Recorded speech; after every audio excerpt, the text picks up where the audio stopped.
반갑습니다. 붓다의 복과 지혜입니다. 오늘은 부처님의 지혜와 자비를 되새기며 진리의 길을 함께 걸어갈 수 있는 소중한 시간에 여러분을 초대합니다. 화엄경과 천태종에서 말하는 십지의 의미를 통해 보살로서의 완성된 삶과 수행의 초발심을 함께 살펴보고자 합니다. 또한 빈비사라 왕의 부처님 공양과 소를 돌보는 사람들의 이야기를 통해 소박하지만 깊은 진리를 발견하고자 합니다. 부처님께서 말씀하신 소를 돌보는 10가지 비법은 단순히 가축을 돌보는 법을 넘어 우리가 선한 법을 기르고 진리로 나아가는 삶의 지침이 됩니다. 오늘 이 자리가 여러분의 마음속에서 선근을 자라게 하고 모든 번뇌를 극복하며 열반의 안온한 길로 나아가는데 도움이 되길 바랍니다. 자, 그럼 소먹이는 비법을 가지고 질문을 해보자. 그 여정을 함께 해볼까요? 옛날 마가다국의 빈비사라 왕은 부처님과 500명의 비구를 모시고 석 달 동안 공양을 올리기로 하였습니다. 왕은 특히 정성을 다해 신선한 우유와 연유를 제공하고자 했고, 이를 위해 소를 먹이는 사람들에게 특별히 부탁하며 정성을 다하였습니다. 그렇게 석 달이 지나고 왕은 소를 돌보던 사람들에게 부처님을 친견하도록 허락하며 말했습니다. 그대들도 부처님께 나아가 뵙고 그분의 가르침을 들어보는 것이 좋을 것이다. 소를 돌보던 사람들은 부처님을 뵈러 가는 길에 서로 이야기를 나누었습니다. 우리가 소를 돌보는 일은 잘하지만 부처님께 물을 만한 질문이 무엇일까? 그들은 곰곰이 생각하다가 이렇게 결론을 내렸습니다. 부처님께서는 세상의 모든 지혜를 가지셨다고 들었지만 소를 돌보는 비법까지 아실지는 모르겠네. 이를 물어보자. 만약 그분이 이것까지 알고 계신다면 정말 모든 것을 아시는 분이 맞을 것이야. 그리하여 그들은 중림정사에 도착해 부처님께 예배드렸습니다. 그리고 물었습니다. 세존이시여, 소를 돌보는 이가 어떤 법을 성취해야 소떼가 번성하고 건강하게 되며 어떤 법을 잃으면 소들이 고통받게 되는지 가르쳐 주십시오. 부처님께서는 미소를 지으며 답하셨습니다. 소를 돌보는 데 필요한 10가지 법이 있다. 첫째, 소의 색과 상태를 알아야 하며, 둘째, 벌레로 인한 고통을 제거해야 한다. 셋째, 상처를 치료하고 보호해야 하며, 넷째, 연기를 피워 벌레를 쫓아야 한다. 다섯째, 소가 다닐 길을 알아야 하고, 여섯째, 소의 필요를 살펴야 한다. 일곱째, 건널 만한 물길을 알고, 여덟째, 안전한 장소를 알아야 한다. 아홉째, 젖을 남겨 어미 소와 송아지가 모두 만족하게 해야 하며, 열째, 무리를 이끌 지도자를 길러야 한다. 이 법들을 잘 지키면 소떼는 번성할 것이다. 부처님은 이어 말씀하셨습니다. 비구들도 이와 같다. 악한 생각과 번뇌를 제거하고 바른 관찰로 마음을 보호하며 선한 법을 길러야 한다. 그러면 수행의 길에서 착한 법이 자라나 열반에 이를 수 있다. 소를 돌보던 사람들은 부처님의 가르침을 듣고 큰 감명을 받았습니다. 우리가 단순히 소를 돌보는 일에도 이렇게 깊은 법의 이치가 담겨 있다니 부처님은 참으로 모든 지혜를 가지신 분이십니다. 그들은 부처님의 가르침에 따라 소를 더 잘 돌보았고 삶 속에서 진리를 실천하며 부처님께 귀의하게 되었습니다.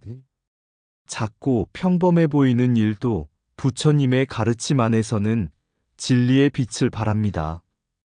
우리의 일상 속에서도 선한 법을 기르고 바른 길을 따르며 마음을 보호한다면 깨달음의 길로 나아갈 수 있습니다.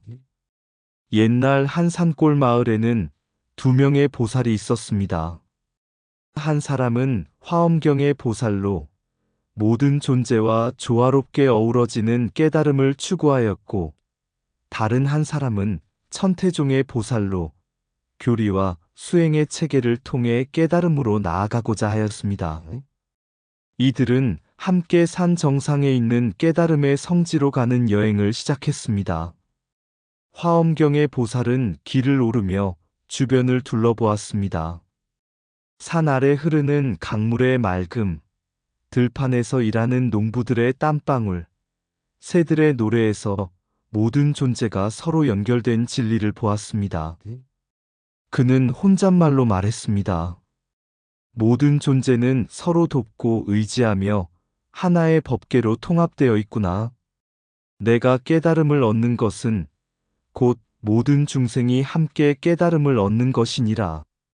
그는 십지 중에서 각 단계의 완숙한 경지를 떠올렸습니다. 환희지에서는 수행의 기쁨을 느끼고, 이행지에서는 자신의 자비로움이 다른 이의 삶에 스며드는 것을 보았으며, 발광지에서는 깨달음의 빛이 모든 존재에게 퍼지는 것을 깨달았습니다. 화엄경의 보살은 육바라밀보시, 지계, 인욕, 정진, 선정, 지혜를 실천하며 수행의 과정이 곧 깨달음의 완성이 되는 길임을 알았습니다. 그는 한 나무 아래 쉬며 이렇게 중얼거렸습니다. 진리는 나와 분리되지 않으며 모든 중생과 함께 이 법계를 이루는 것이로다. 천태종의 보살은 산길을 걸으며 통교 십지의 단계적 체계를 떠올렸습니다. 그는 말했습니다. 초발심으로 길을 떠나는 것이 깨달음의 시작이다. 그러나 각 단계마다 방황하지 않고 나아가야 하리라. 그는 산길에서 마주친 어려움마다 교리를 적용하여 마음을 다스렸습니다. 초지에서는 처음에 순수한 마음을 잃지 않고, 이지에서는 바른 수행과 함께 산을 오르며, 삼지에서는 점차 깊은 명상을 통해 내면을 깨우쳤습니다. 그는 깨달음이 단계적으로 이루어지며 스스로의 수행이 확립되어야만 모든 중생을 구제할 수 있다고 믿었습니다. 천태종의 보살은 한바위에 앉아 말했습니다. 이 길은 점진적으로 오르되 매 순간 법에 의지해야 하며 모든 어려움은 수행의 원료가 되는 것이로다. 길의 중간에서 두 보살은 만났습니다. 화엄경의 보살은 천태종의 보살에게 물었습니다. 그대는 왜 이토록 체계적인 단계를 고집하십니까? 세상은 이미 하나의 법계로 연결되어 있는데 지금 이 순간 깨달음을 경험하지 않는 것이 어찌 가능하겠습니까? 천태종의 보살은 미소 지으며 대답했습니다. 깨달음은 단계적으로 나아가는 것이다. 각 단계마다 닦아야 할 마음이 다르고 그 마음을 넘어서야 불과에 이를 수 있다. 그렇기에 나는 단계의 체계를 따라 수행한다. 화엄경의 보살은 고개를 끄덕이며 말했습니다. 그대의 길도 옳고 나의 길도 옳습니다. 결국 우리는 하나의 법계에서 서로 다른 모습으로 진리를 닦고 있을 뿐입니다. 그들은 함께 산 정상에 도착하였고 서로의 수행이 다르면서도 같은 진리로 향하고 있음을 깨달았습니다. 부처님의 가르침에 따르면 깨달음으로 가는 길은 여러 가지가 있을 수 있습니다. 화엄경은 법계의 조화와 통합을 강조하며 천태종은 체계적 수행과 단계를 중시합니다. 그러나 이 두 길은 서로 다르지 않으며 모두 중생을 구제하고 진리를 실현하는 데 목적이 있습니다. 우리 역시 육바라밀을 실천하며 자신만의 길로 나아가는 중생임을 기억해야 합니다. 깨달음은 바로 지금 이 순간에도 그리고 점진적인 수행의 길에서도 실현될 수 있습니다. 모든 존재는 하나의 법계로 연결되어 있으니 나의 깨달음은 곧 중생의 깨달음이다. 깨달음으로 가는 길은 다르더라도 그 끝은 하나의 진리로 향한다. 육바라밀을 닦는 순간마다 이미 깨달음의 씨앗이 싹트고 있다. 초발심은 작은 불꽃이지만 바른 수행은 그 불꽃을 꺼지지 않는 등불로 만든다. 모든 고난은 법을 배우는 스승이며 모든 어려움은 진리를 깨우치는 기회이다. 법계의 모든 것이 나를 이루며 나는 곧 법계의 일부이다. 한 걸음마다 수행을 완성하고 한 마음마다 깨달음을 경험하라. 천태십지의 단계는 우리의 마음을 다스리는 방법이며 깨달음의 지도를 그리는 길이다. 화엄의 깨달음은 모든 존재와 조화롭게 공존하는 법을 배우는 것이다. 고통 속에서도 길을 멈추지 않으면 그 고통은 곧 깨달음의 연료가 된다. 보살의 길은 혼자 걷는 길이 아니라 모든 중생과 함께 나아가는 길이다. 진리는 지금 이 순간에도 드러나며 동시에 끊임없는 노력으로 완성된다. 모든 것이 비어 있으나 존재하며 존재하면서도 공을 품고 있다. 깨달음은 산 정상에 있는 것이 아니라 산길의 매 순간마다 숨겨져 있다. 자신의 길을 고요히 걸어가되 남의 길에서도 진리를 배우라. 마가다국의 빈비사라 왕은 부처님을 깊이 공경하던 왕이었다. 왕은 부처님과 승단에 매일 아침 훌륭한 음식을 공양하며 깊은 마음으로 법을 청했다. 어느 날 왕은 부처님께 물었다. 세존이시여, 저는 매일 가장 좋은 음식을 공양하고 있으나 제 마음은 항상 불안합니다. 이 공양이 과연 올바른 길입니까? 부처님은 온화한 미소로 답하셨다. 빈비사라 왕이여, 공양은 물질에 있지 않고 마음에 있느니라. 진정으로 깨끗한 마음으로 행한 공양은 작더라도 무한한 공덕을 쌓는다. 왕은 부처님의 말씀을 듣고 공양의 본질이 진심에 있음을 깨닫고 이후로는 모든 중생에게 자비로운 마음으로 나누는 공양을 시작하였다. 왕의 궁전 근처에는 한 농부가 소를 기르고 있었다. 그는 특별한 방법으로 소를 먹이는 비법을 알고 있었다. 소들에게 주는 풀과 물에 직접 기도하며 모든 생명이 평안하기를 빌었다. 농부는 항상 소를 돌보며 평화로운 마음으로 일했다. 이 모습을 본 사람들이 물었다. 왜 이렇게 애써 기도까지 하며 소를 먹이나요? 풀만 주어도 충분하지 않습니까? 농부는 웃으며 대답했다. 소에게 주는 것은 단순한 먹이가 아닙니다. 제 마음속 자비와 평화가 함께 전해지길 바라는 것입니다. 이는 제 삶의 방식입니다. 부처님께 이 이야기가 전해지자 부처님은 이렇게 설하셨다. 이 농부의 행위는 육바라밀 중 보시를 잘 행한 예이다. 참된 보시는 물질뿐만 아니라 마음을 함께 나누는 것이다. 그러한 마음은 모든 생명을 어루만지고 그 자신 또한 법을 닦는 길이 된다. 부처님은 왕과 농부에게 10가지 지혜를 설명하셨다.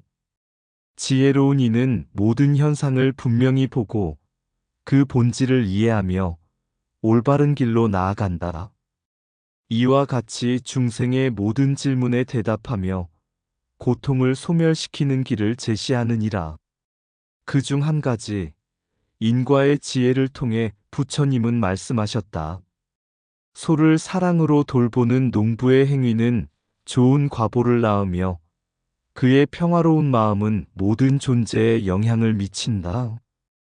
또한 방우비유경의 교훈을 인용하시며 말씀하셨다. 소는 사람을 위해 일하고 먹이를 받으나 그 소가 건강하고 평화로울 때 농부 또한 이익을 얻는다. 중생도 마찬가지이다. 서로를 돕고 돌볼 때 그 관계는 모두를 이롭게 한다. 부처님의 말씀은 오늘날에도 큰 교훈을 준다. 우리는 단순히 일을 하거나 사람을 돕는 데 그치지 않고 마음의 자비와 사랑을 담아야 한다. 현대 사회에서 각자의 역할 속에서도 부처님의 10가지 지혜를 반영하여 올바른 판단과 행동을 실천할 때 모든 관계는 조화가 평화를 이룰 것이다. 빈비사라 왕처럼 정성을 다하고 농부처럼 마음을 나누며 부처님의 지혜로 세상을 비추라. 마음에서 우러나온 공양이야말로 진정한 공양이다. 마음의 정성이 모든 공덕을 낳는다. 보시는 물질을 넘어선다. 자비로운 마음으로 나눈다면 세상은 화합의 빛으로 채워진다. 소를 먹이는 농부처럼 작은 행동에도 사랑과 평화를 담으라. 그것이 곧 참된 수행이다. 물질의 크기가 아니라 마음의 깊이가 공양의 본질을 결정한다. 타인의 고통을 이해하고 돕는 것은 나의 고요함과도 연결된다. 행위는 그 자체로 씨앗을 뿌리며 그 씨앗은 결국 과보로 돌아온다. 진정한 자비는 행동 속에 녹아 있어야 한다. 그것은 모든 생명을 어루만진다. 농부가 소를 돌보듯 모든 생명에게 평화의 마음을 나누어라.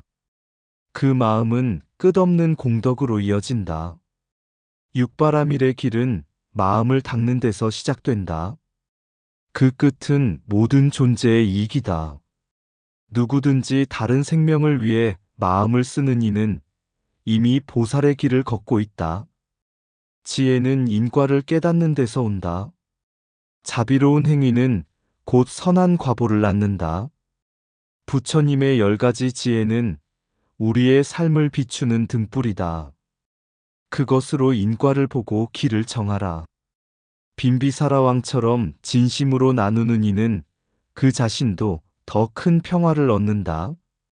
중생을 돕는 작은 행위도 우주의 큰 조화 속에서 큰 역할을 한다. 평화로운 마음으로 행하는 공양과 보시는 세상의 모든 고통을 덜어준다. 옛날 한 시골 마을에는 소를 돌보는 노인이 있었습니다.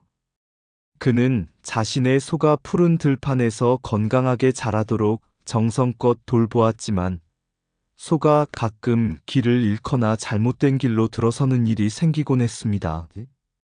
이때마다 그는 부드럽고 인내심 있는 태도로 소를 인도하며 말했습니다. 소가 길을 잃을 때마다 화를 내기보다는 사랑으로 돌보아야 한다. 그래야 소도 올바른 길을 배우게 되지. 어느 날, 이 노인은 부처님을 뵈러 간 비구들과 이야기를 나누게 되었습니다. 노인은 그들에게 물었습니다. 당신들은 수행자라고 들었습니다. 그런데 내가 소를 돌보는 방법과 당신들의 수행이 어떻게 닮아 있는지 궁금합니다. 비구들은 이 질문을 부처님께 여쭈었고, 부처님께서는 다음과 같은 가르침을 주셨습니다. 계율 지키기 소를 잃지 않기 위해 울타리를 세우는 것처럼 비구는 계율을 통해 마음을 보호한다. 정신 집중소가 길을 잃지 않도록 집중하며 지켜보듯 수행자는 자신의 마음이 방황하지 않도록 깨어 있어야 한다. 정진 소를 돌보는 노력이 게을러지지 않아야 하듯 수행자는 부지런히 선한 법을 익혀야 한다. 마음 다스리기 소가 놀라지 않도록 차분한 태도를 유지하듯 비구는 자신의 감정을 다스려 평온을 유지한다. 반조소가 잘 먹고 있는지 늘 살펴보듯 수행자는 자신의 마음과 행위를 끊임없이 점검해야 한다. 법문 듣기 소가 물과 풀이 있는 곳을 알아야 하듯 수행자는 부처님의 법문을 통해 올바른 길을 배운다. 지혜 적용 소를 기르는 지혜를 생활 속에 녹이듯 수행자는 깨달은 지혜를 삶에 적용해야 한다. 집착 버리기 소가 길을 따라 자연스럽게 걸어가도록 지나친 집착을 버리듯 수행자는 모든 번뇌와 집착을 내려놓아야 한다. 고통 극복 소가 고난을 겪을 때도 포기하지 않고 돌보듯 수행자는 어려움 속에서도 수행의 길을 이어가야 한다. 자비 실천 소를 사랑하는 마음으로 돌보듯 수행자는 모든 중생에게 자비로운 마음으로 대해야 한다. 소를 사랑으로 돌보는 것은 곧 자신의 마음을 사랑으로 다스리는 것과 같다. 마음속에 번뇌라는 소가 있다면 그것을 억누르지 말고 자비와 지혜로 돌봐야 한다. 번뇌를 극복하는 길은 선법을 기르고 악법을 멀리하며 올바른 지혜로 모든 행위를 관찰하는 것이다. 오늘날의 우리도 삶 속에서 크고 작은 번뇌를 마주합니다. 번뇌를 억지로 밀어내기보다는 그것을 인정하고 관찰하며 지혜롭게 다루는 방법을 배워야 합니다. 부처님께서 소를 돌보는 비법과 연결하여 주신 가르침은 우리의 마음을 평화로 이끄는 소중한 지혜로 남아 있습니다.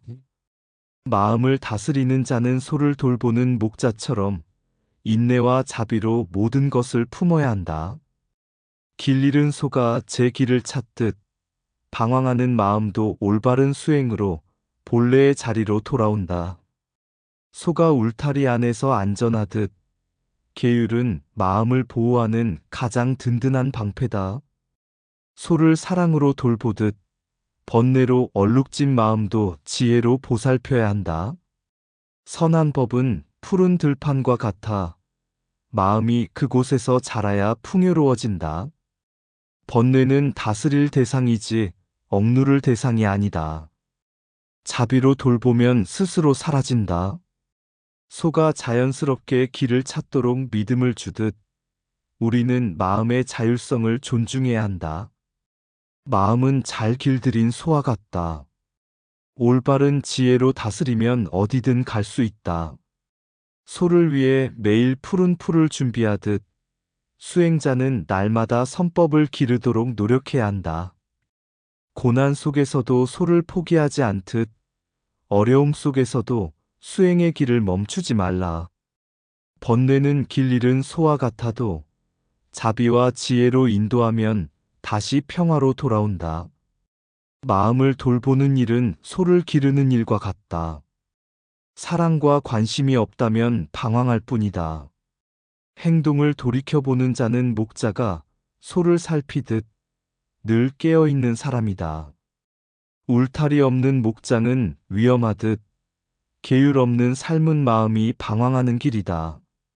소를 돌보며 키운 푸른 들판이 기쁨을 주듯 수행을 통해 자란 지혜는 해탈의 기쁨을 준다. 어느 날 부처님께 한 젊은 비구가 다가와 물었습니다. 세존이시여, 번뇌를 다스리고 열반에 이르는 길이란 무엇입니까? 저는 마음을 제어하려 해도 번번이 실패하고 수행이 늘지 않아 고통스럽습니다. 부처님은 미소 지으며 대답하셨습니다. 마음은 길들여지지 않은 소와 같다. 제멋대로 방황하며 여기저기 헤매기도 하고 가끔은 풀을 먹지 않고 마른 풀을 찾으려 하기도 한다. 그러나 선한 목자는 소를 버리지 않고 인내로 다스리며 길을 안내한다. 너의 마음도 그러하니 너 자신을 목자라 생각하고 소를 돌보는 마음으로 수행하라. 그때 부처님은 젊은 비구를 데리고 마을 외곽의 들판으로 가셨습니다. 그곳에서는 한 소먹이가 소를 돌보며 평화롭게 일하고 있었습니다. 부처님은 소먹이에게 다가가 물으셨습니다. 소를 이렇게 건강하게 돌보는 비결이 무엇인가? 소먹이는 겸손하게 대답했습니다. 저는 매일 같은 시간에 소를 돌보며 풀을 먹이고 물을 마시게 합니다. 소가 길을 잃으면 찾아서 데려오고 상처가 나면 정성껏 치료합니다. 제 마음은 늘 소를 향해 있고 소는 저를 믿고 따릅니다. 부처님은 비구를 돌아보며 말씀하셨습니다. 너는 이 소먹이의 태도에서 무엇을 배웠는가? 비구는 머리를 숙이며 답했습니다. 저는 제 마음을 소처럼 여기지 않았습니다. 마음이 길을 잃으면 비난하고 번뇌에 빠지면 회피하려 했습니다. 이제야 마음을 돌보는 길이 무엇인지 알겠습니다. 부처님은 따뜻한 목소리로 설하셨습니다. 마음을 소처럼 여기고 소먹이처럼 돌보라. 선법을 기르고 지혜를 닦아라. 그러면 너의 마음은 언젠가 열반의 평온함 속에서 머물게 될 것이다. 비구는 부처님의 말씀을 마음에 새기며 수행에 매진했습니다. 시간이 지나 그는 스스로 마음을 다스릴 줄 아는 자로 성장했고, 많은 이들에게 열반의 길을 가르치는 스승이 되었습니다. 마음은 길 잃은 소와 같아 헤매며 방황하고 갈 길 몰라. 그러나 소먹이는 인내로 다듬고 소는 그 믿음 안에서 평화로워. 부처님의 가르침은 나의 길잡이, 번뇌를 다스리며 깨달음 향해 나아가네. 소처럼 마음도 돌봐야 한다. 꾸준한 수행이 열반을 향한 길. 매일 같은 시간에 기르는 풀처럼 마음도 한결같이 다루어야 하네. 힘들고 지쳐도 소먹이처럼 소중히 돌보면 길은 결국 보이리. 번뇌는 바람처럼 불어와도 우리는 그 속에서 흔들리지 않으리. 지혜의 손길로 마음을 기르고 소와 함께 평온한 길을 걷겠네. 마음의 길 잃은 소를 돌보듯 인내로 수행하며 참된 길을 찾아 부처님의 가르침 따라가는 이 길, 그 끝에 열반의 꽃이 피어날 것이다. 이상 붓다의 복과 지혜였습니다. 오늘도 복지구족한 날 되세요. 구독과 좋아요는 붓다의 복과 지혜를 밝히는 큰 자비의 등불이 됩니다.